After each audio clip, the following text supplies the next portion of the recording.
اب دیکھو ایک بات یاد رکھو، یہ جو توحید پرست لوگوں کی طبیعت میں سکون اللہ نے رکھا ہے نا، اس میں صرف توحید کا ہونا کافی نہیں ہے، ایک اور چیز کا ہونا ضروری ہے۔ وہ کیا ہے؟ کہ اللہ کے بارے میں صرف یہ عقیدہ نہ رکھا جائے کہ وہ میرا ہر کام کر سکتا ہے، نہ نہ نہ نہ، یقیناً وہی کر سکتا ہے، یہ بھی عقیدہ رکھا جائے کہ وہ میرا خیر خواہ ہے، میرا نقصان نہیں چاہتا۔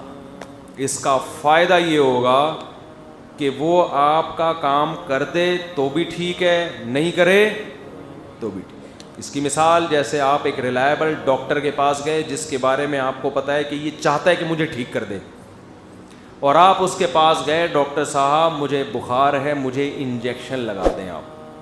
آپ کی ریکویسٹ کیا تھی؟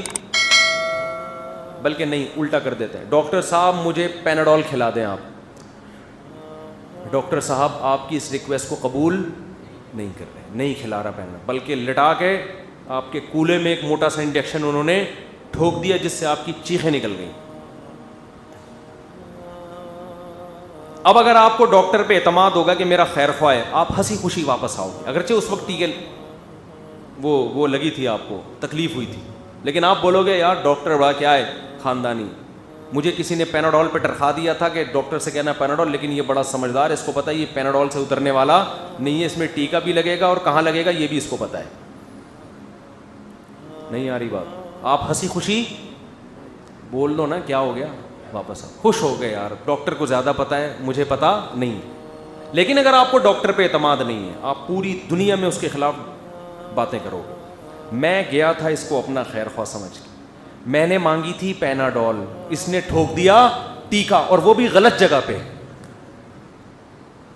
کسی شریف آدمی کے اس جگہ ٹیکا بولو نہیں لگایا، اور میری چیخیں نکل گئیں اس، یہ بندہ ٹھیک نہیں ہے۔ تو اگر میرے بھائی اللہ پہ ایمان ہے نا، اور یہ یقین ہے کہ اللہ ہمارا خیر خواہ ہے، اور ظاہر ہے اللہ کو ہمیں نقصان پہنچا کے کیا ملے گا؟ ڈاکٹر کو تو ہو سکتا ہے کچھ انجیکشن کے الگ سے پیسے مل رہے ہوں وہاں سے،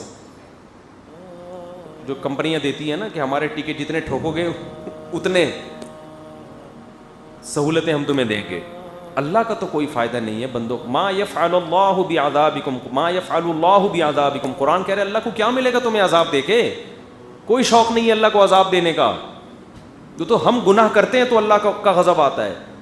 تو جب آپ کو یقین ہوگا کہ مانگنا بھی صرف اسی سے ہے اور وہ میری خیر خواہی چاہتا ہے، تو آپ اللہ سے پیناڈول مانگیں گے اور وہ ٹیکے لگا دے گا، تو آپ کو غم نہیں ہوگا۔ اور یہی ہو رہا ہے آج کل مسلمان کے ساتھ، وہ مانگتا کچھ ہے ملتا کچھ اور ہے، کہتے دیکھو اللہ تو سمجھتا ہی نہیں ہے میں کہنا کیا چاہ رہا ہوں، میری دعائیں تو قبول ہو نہیں رہی ہیں۔ لیکن جس کا یعقوب علیہ السلام جیسا ظرف ہو، وہ کہتے ہیں اللہ نے میرا ایک بیٹا چھینا، میں اللہ سے دعائیں مانگتا رہا اللہ میرا بیٹا واپس آ جائے، بجائے واپس آنے کے دوسرا بھی چھین لیا، تو لوگ تو کہیں گے کہ اللہ آپ کی دعائیں نہیں سنتا، لیکن یعقوب علیہ السلام نے کہا اعلم من اللہ ما لا تعلمون، میں اللہ کے بارے میں وہ کچھ جانتا ہوں جو تم نہیں جانتے، یہ مجھے بنانے کے لیے دوسرا بھی چھین لیا اس نے، اور جب آزمائش میں پورے اترے اللہ نے دونوں کو ملا دیا ان سے، ایک کو بادشاہ اور ایک کو بادشاہ کا قرب عطا کیا ایک کو۔ تو یہ چیز آج مارکیٹ میں کیا چل رہی ہے؟ شارٹ، ہم اللہ کو اپنے حساب سے چلانا چاہ رہے ہیں، جبکہ وہ اللہ ہے، وہ ہمارے حساب سے نہیں چلے گا، وہ اپنے حساب سے چلے گا۔ تو ہمارا کام ہے صرف اسی کو پکارنا، اگر اللہ نہ کرے کسی کو آدھا فالج ہو گیا تو ایسے بزرگ کے پاس مزار پہ مت جاؤ جس کے دونوں دھڑ کام نہیں کر رہے، وہ بیچارے آپ جیسے محتاج ہیں، سارے محتاج ہیں، کسی بزرگ کے پاس کوئی مشکل کشائی، کوئی حاجت روائی نہیں ہے، کوئی کسی کا کچھ نہیں کر سکتا، یہ سارے اختیارات کس کے پاس ہیں؟ اللہ کے پاس۔ تو ہر مشکل میں کس کو پکارنا ہے؟ اللہ کو، اور اللہ کو یہ نہ پکارنا اتنا جرم لگتا ہے کہ اللہ کہتے ہیں جو مجھے نہیں پکارتے ان کو آگ میں داخل کروں گا، کیونکہ وہ دنیا کا ہر کام کر رہے ہیں کامیابی کے لیے، مجھے نہیں پکار رہے، اس کا مطلب ان کا یہ عقیدہ ہے کہ میں ان کا کام نہیں کر سکتا۔ ایک حکومت کے کسی آفیسر کے پاس ایک بہت اتھارٹی ہو، اختیارات ہوں، اور آپ اس کے پاس جا نہیں رہے تو اس کو غصہ آئے گا نا کہ یار مجھے تو یہ سمجھتا ہے کہ میں کچھ کر ہی نہیں سکتا۔ آپ کا باپ کروڑ پتی ہے اور آپ ادھار مانگ رہے ہو وسیم بھائی سے، باپ کو غصہ آئے گا نا, کیا خیال ہے بھائی, ابے تیرا باپ اتنا کروڑ پتی ہے, تو ذلیل کر رہا ہے مجھے, لے جا کے محلے میں اس سے مانگ رہا ہے, اس سے مانگ رہا ہے.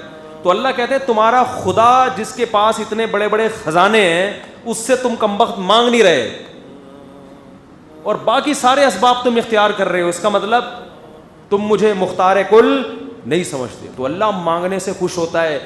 مانگو, دعائیں قبول نہ ہوں تو بھی سمجھ لو کہ قبول ہو رہی ہیں, اس میں نہیں لگے رہو کہ ہو رہی ہیں, کہ وہ ہو رہی ہیں قبول. کیسے ہو رہی ہیں اللہ ہی جانتا ہے. اللہ سے دعا ہے کہ اللہ ہمیں اپنی ذات پر کامل ایمان عطا فرمائے, اور ہمیں دعائیں مانگنے